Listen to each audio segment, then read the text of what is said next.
दरम्यान मंत्री विखे पाटलांनी उपोषण स्थळी जाऊन जरांगेंची भेट घेतली, चर्चा केली। जोपर्यंत मागण्या मान्य होत नाहीत तोपर्यंत उपोषणावरती आपण ठाम असल्याचं जरांगेंनी सांगितलं। वंशावळीवरून सर्वांना कुणबी प्रमाणपत्र मिळतील, विखेंनी आश्वासन दिलं। सातारा गॅझेटियर आणि स्वतंत्र मराठा मंत्रालयासाठी थोडा वेळ द्या अशी विनंती सुद्धा यावेळी विखेंनी केली।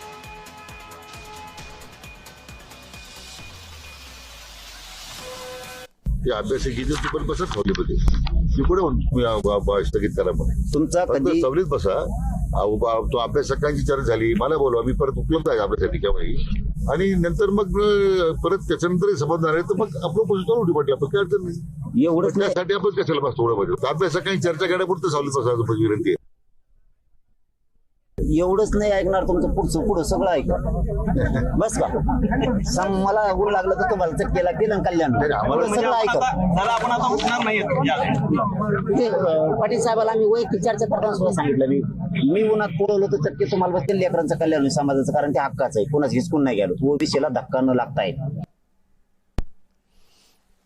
त्यामुळे एकंदरीतच सध्या अंतरवाली सराटीमध्ये मनोज जरांगे पाटील अजूनही उपोषणावरती ठाम आहेत। काही वेळापूर्वी विखे पाटलांनी जरांगेंशी चर्चा केली, सोबतच मागण्या मान्य होत नाहीत तोपर्यंत आपण इथून उठणार नाही असं जरांगेंनी सांगितलं। वंशावळीवरून सर्वांना कुणबी प्रमाणपत्र देण्याच्या मागणीसाठी जरा वेळ द्या, सातारा गॅझेटियर स्वतंत्र मराठा मंत्रालयासाठी थोडा वेळ द्या असं विखे पाटील म्हणाले।